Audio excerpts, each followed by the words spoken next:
Mystery Theater presents The Cable Car Incident, the story of a humble man and his battle with fear, by Frederick Spurley, starring Warren Wilson as Alfred and John Sullivan as Pat.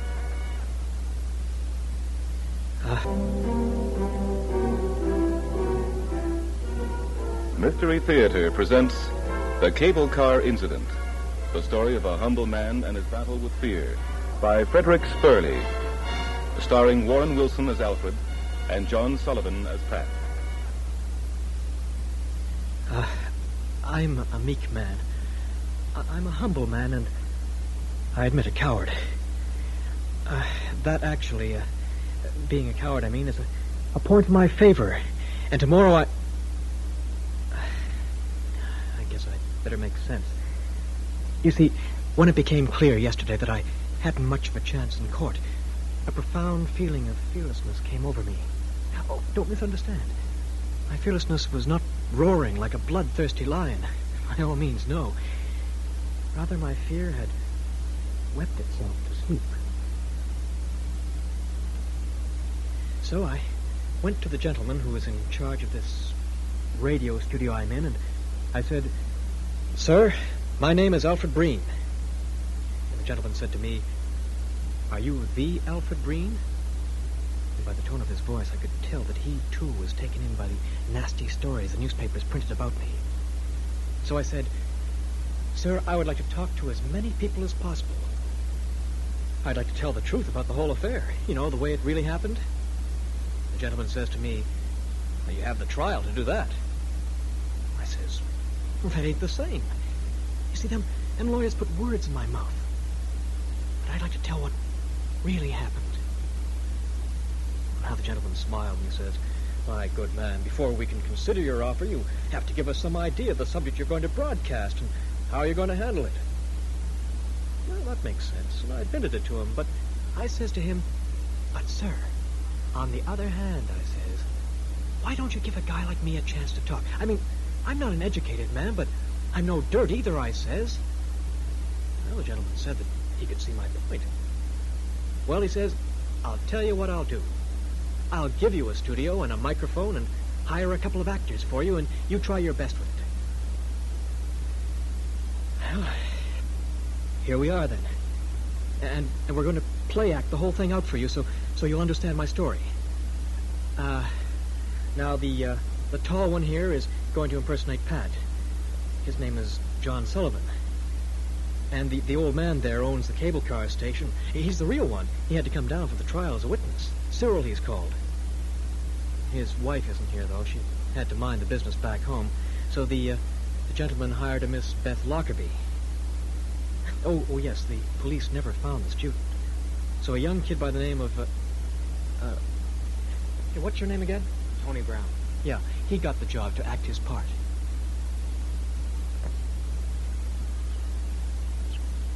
Pat and me were tired that hot summer day since we'd been hunting all day in the Rockies when we saw the station. Look, that's a cable car there.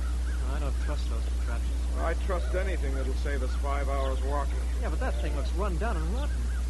Suicide traffic, you ask me. But don't you worry. These cars are government inspected. What inspector would come up here? Look at that shack. It's just held together by the cobwebs. We're riding the car, not the shack. Now, let's go inside, see if anybody's around. Hello? Anybody here? There's nobody around, and am I glad. Hey, look at that motor. Boy, 2 years older than God. Fish, the dirt. I wonder if it'll even work. Hey, why are you fooling with that motor? That's private property, you government snoopers. We're not from the government, lady. We're just looking for a ride. Not me. Oh, that's different.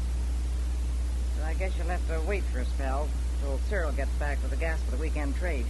He's due any minute now. Can't you work the machine? I'd like to get out of my way. Oh, I can work her all right, but there's a trick to stopping her. The Cyril's real handy at it. Yeah, I might run her into the other station up there, and then he wouldn't stand for me busting the car. What did I tell you? It's unsafe. You heard her say it needs all kinds of tricks to operate it? You're darn right it needs all kinds of tricks, but Cyril's got it all figured out. Oh, hey. Well, that's him now. Hey, Cyril! Cyril! Customers! Thursday? Customers on a Thursday, huh? Howdy. Hi. Looking for a ride? Right. I'll have to charge you 2 bits more than ordinary fare, because it don't pay to run her for just 2 folks. You take it from the living and not from the dead, eh? Well, as far as I'm concerned, you can walk. I ain't run the cable car for my health. I'm not arguing. I'm just making money when she doesn't run, because that's the only time I don't lose anything. Well, we just keep it up as a public service, don't we, Cyril? That's a fact. I want $1 apiece, and that's still mighty cheap riding, take it or leave it. Well, is it safe? What do you mean, is it safe? Of course it's safe. No offense. That motor doesn't look like a new model to me. Let me tell you something about motors, and that one in particular. Listen good now, because you might learn a useful trick or two. Oh, Cyril's a regular wizard when it comes to motors. This here motor has run for 20 years without any trouble because it's pre-war quality, because these parts are made by hand and fitted by hand. It's none of them modern assembly line junk. You mean to tell me that in 20 years you never overhauled that motor? Why should we, lad? Why should we? What's the sense of taking apart what runs perfect? Oh, we paint her every spring, though. Yeah, and that costs us 80 cents a gallon. All right. Here's my $1. Thanks. Alfred, come on, give him the $1. I ain't gonna ride. You ain't, eh? Okay, all right. I'm tired. Nice buddy you are. I'm not buddy enough to walk 5 hours just because you're chicken. I ain't chicken. I'm just using my brain, and my brain tells me a machine is bound to break down if you don't give it proper attention. Oh, for Pete's sake, Alfie. Well, boys, you going or not? What's it to be? Well, have you got any safety devices? Safety? Give him a parachute. Parachute, that's a good one. Did you hear that, Missy? Give him a parachute, he said. Come on into the car, I'll show you. No, not you. You don't get in before I got your $1, mister. Oh, all right. Here it is, then. All right. Thanks. Now, come on in. Now, see this box here? When you press the button, you can talk to me. And when you release it, I can talk to you. Well, that helps a lot to talk to you. But what if the cable... Shut up, pal. Don't get out on the other side before you hear me say so. Enjoy your ride. Worth it. Take your place, missus. Okay. Ready? I'll let her go.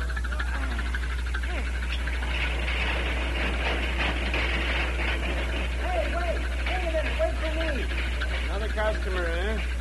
Well, they'll have to wait till she's over to the other side. Can't haul her back now. Watch her go, lad.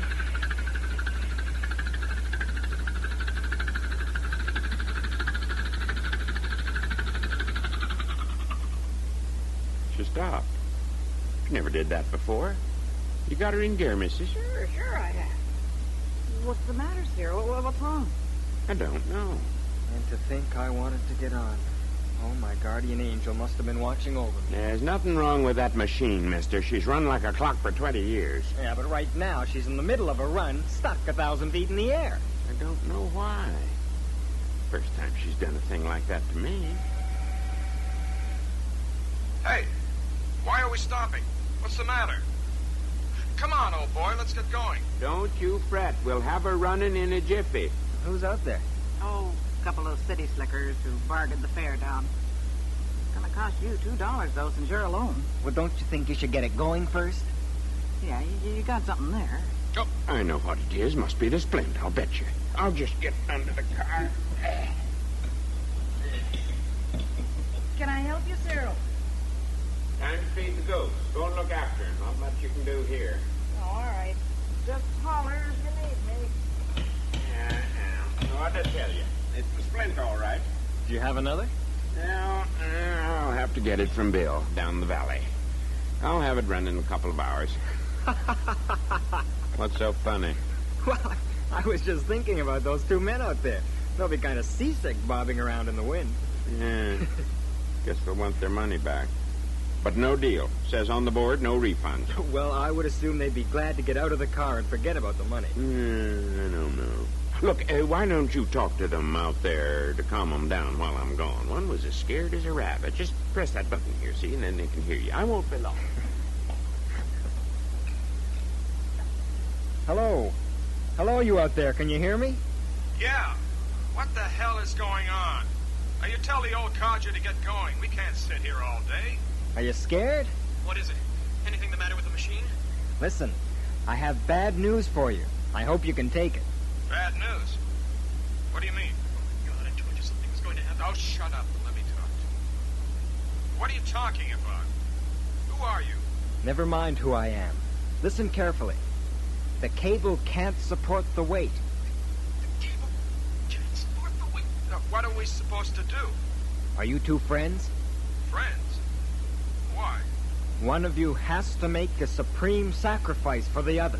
Oh, what did I tell you? Now, what nonsense are you talking? There's a chance, mind you, just a slight chance, that the cable will hold if one of you jumps. Unless What? Unless you want to climb down along the cable. Well, that's impossible. Can you hear me? Can you hear me? Can you hear me? Hey, what's the matter? What are you hollering for? You don't need to holler into the box. The intercom blanked out. Oh, where's Cyril? Oh, he went to get a splint or something down in the valley. Oh, he'll be gone for a long time. What are you laughing at? I scared those two out there. Oh, boy, did I scare them. What did you tell them? Well, I told them one has to jump. I don't think that's funny at all. I don't know what's wrong with you kids. Now what are we going to do? Oh, if only Cyril was here, we could... Here. What's the matter? Something happened? Oh, the intercom conked out, and this young fool scared the wits out of those two guys up in the car. No, it was just a joke. How'd you tell them? I said one of them had to jump out. Oh, fine. Hey, and if they believed you, what then, smart aleck? Oh, listen, those fellas out there have had dreams of big adventures from their boyhood days, of sacrifice for their honor. Yeah, but what happened to them? They led lives of mice, insignificant mice. Why, do you know them? Don't interrupt the flow of my inspiration. You darn fool. There's no telling what'll happen to them now. I don't take it so seriously. They won't believe me. Well, there's no It's too telling what a ridiculous. scared man will do. Do you know what fear does to a man? Do you know what fear is? Listen, this will be the big adventure of their lives. Something to brag about to their grandchildren. No, and the intercom out of order. Go ahead and yell to them. You got a good voice. Go ahead and holler, lad. Oh. Maybe they'll hear you, but I doubt it. Get me a screwdriver, Ellen. I'll try to fix the intercom. All right. You will go ahead and holler, lad. You can stop them from jumping. Oh. Hello! Hello!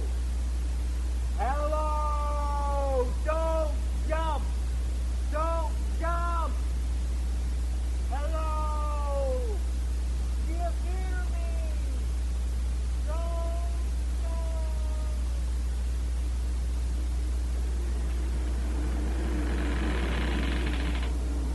It's no use. It's dead. I told you something was going to happen. I told you.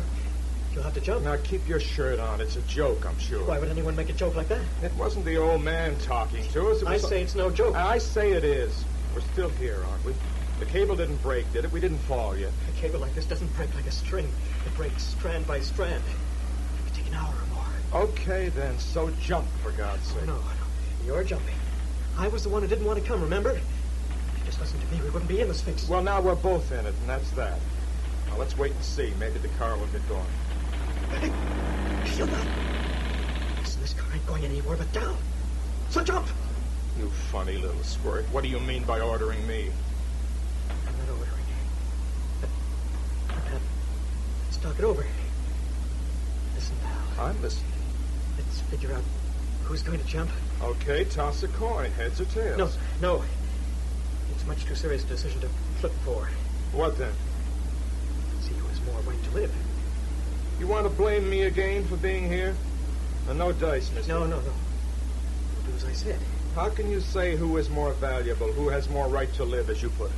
I can see which one of us has more responsibilities. Because a man is over his ears in debt doesn't make him more valuable. I ain't in debt. I have a big family. So? What do you mean, so? I mean, that means nothing.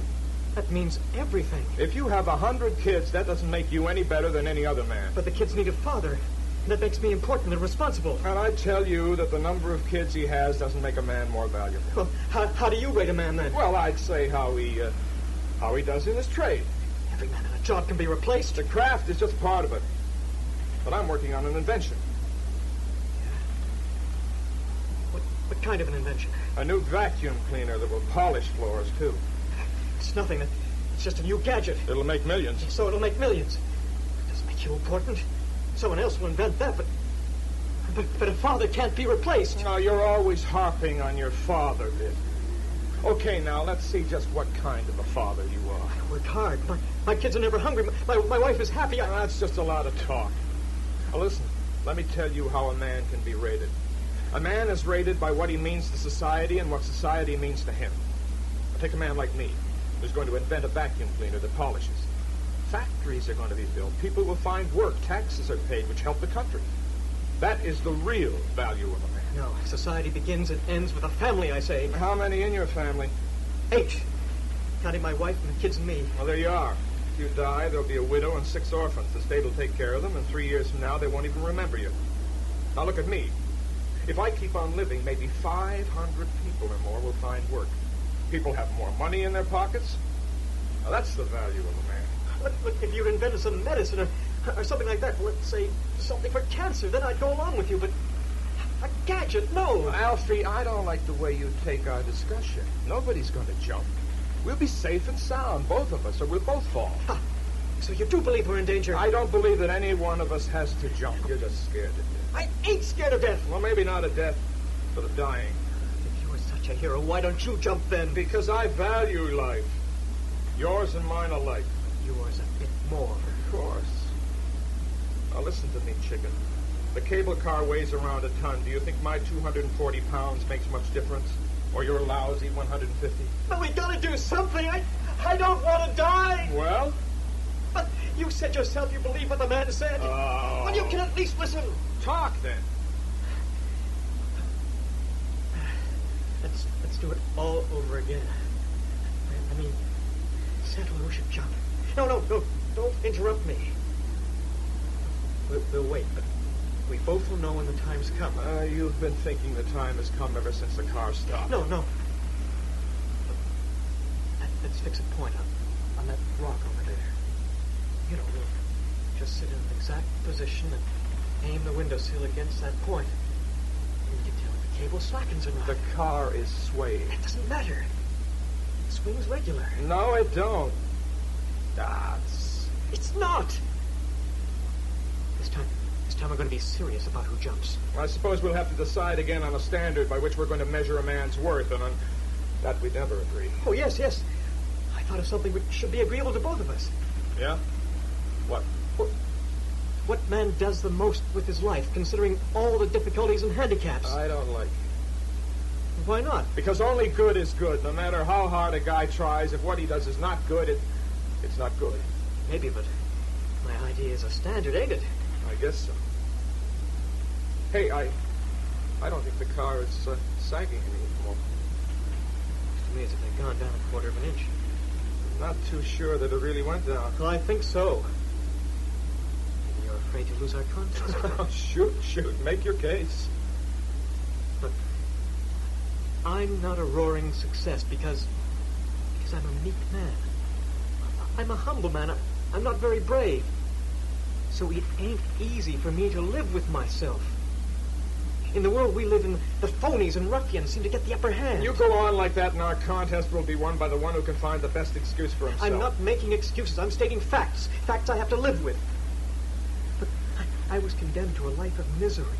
To be pushed around by people who are stronger than me. Oh, boy. Oh, I ain't crying. I don't feel sorry for myself no more. I says I am as I am because I'm sensitive. Now, remember when I told you that I'm not afraid of death? Look, that ain't no lie. I can prove it. But it was quite some time ago, in a strange town, see? It was a rest stop for the bus. I was traveling from Montreal to Vancouver, and I couldn't sleep. It was kind of hot in a full moon. I don't sleep right when there's a full moon. So I went for a walk, see? And then I saw a hearse pulled by a horse. I sort of followed it without thinking. It stopped in front of an old stone house. Well, the driver goes in, and then he comes out, carrying a plain coffin with another man helping him. And What struck me was a meager wreath on top of that shabby coffin. Not more than 10 or 12 inches in diameter. What's that got to do with not being afraid of death? Well, I guess I told him wrong. I guess when it happened, it shook me. Boy, did it ever shake me. There was something about it. How should I say, like a stop in a garbage route. Well, up to now, you haven't made a good case for staying alive. Yeah, I sort of lost the thread. Look, you know, I had a trade. Yeah, I know. We were both laid off together when the diesels came in. Now, look at me. I'm a foreman in a machine shop now, and you're just a laborer with some lousy outfit. See now who is the better man. I just don't have your self-confidence. Because deep down, you know you've nothing to be confident. Have you? As sure as the sun rises in the morning. You know, when I have to look for work, I have to talk to all those strange people I don't know, I'm ashamed. It's as if I'd had a bad conscience. It's because you can't take any pride in yourself. Well, you worked with me. You know I was as good in my trade as the best of them. I'm not lazy. I'm willing to work, and I can work. You know that. Look, buddy, a man isn't a machine. A man has to be a bit popular. You know yourself what it needs. Is it my fault if I'm shy? You have to adapt yourself. That's part of being good and valuable. I raised my family honestly. Oh, don't start that. Look, it slumped. Did you feel it? Did you hear it creak? We aren't going to survive. Jump! Look, Al. I've had about enough of you. You wanted to prove to me that you have more right to live than I have. It isn't true. It's just that my family needs me. Scared. That's what you are, a yellow rat. I'll tell you now by what standard a man can be measured. The one that is the fittest to survive any given situation. Now, don't be scared. I won't do it, but if I wanted to, I could knock you out and throw you out of that window like a bundle of rags. It isn't true. It isn't true. You want me to try? It isn't true that just the bullies have a right to live. Don't press your luck, Buster. I had some sort of liking for you once, but today I sure changed my mind. Just wanted me to worship you. No, I'm not nuts. It's you with your smart aleckness that got us into this mess. I told you it wasn't safe. You think you can lick everybody and everything.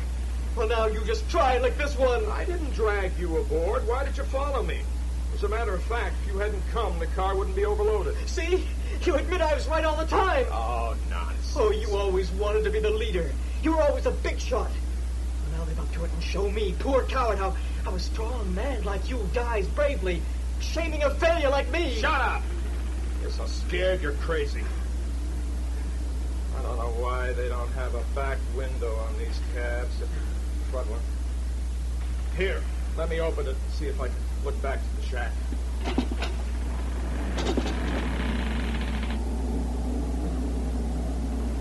I can't see nothing. Hey, give me a hand so I can lean out further. Yeah, there's a guy standing there making signs. What kind of signs? He points down and then he waves his arms. It means we should jump. No, it means we have no time to lose. Look, why don't you holler?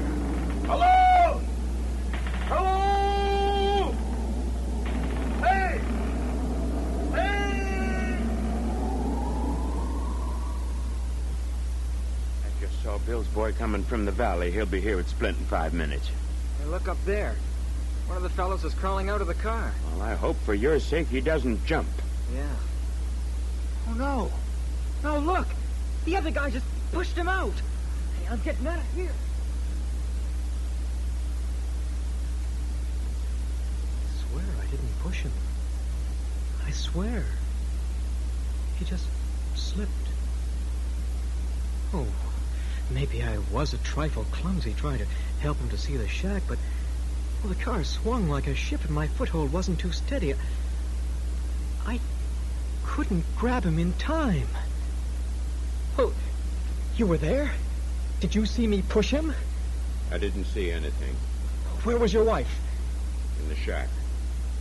There was just that young punk who claims to have seen me pushing Pat, but I ask you, why did he run away then? I'll tell you why. He knew it was his fault, and he wanted to leave me holding the bag. Isn't that it? I don't know. I didn't see it. Gentlemen, who is in charge of the radio studio, sits with another man and a policeman behind a soundproof picture window. And the sound man behind a machine which has a record player on it and tapes where he can make every noise you can think of. Well, you heard yourself how he made the mountains on the cable car. I try to talk to the microphone as if it were a human being. You, for example. A good friend who patiently listens like you, who sit before your radios on so many evenings and the radio loses its shape and becomes a human face. I try to build an invisible bridge from my loneliness to your loneliness, and in the middle of that bridge, we meet. That gives me strength for tomorrow when my case comes up in court, and I have to be strong and self-confident so the jury will believe me. If I go to prison, who would look after my family?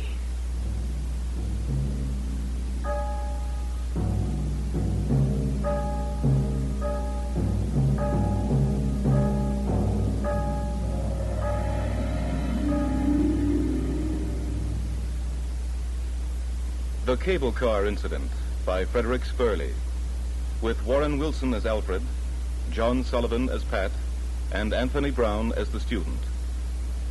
Jack Creeley and Beth Lockerbie were heard as the old caretaker and his wife. Sound effects by John Sliz. Technical operation, John Skillen. This was a Mystery Theater presentation from Toronto.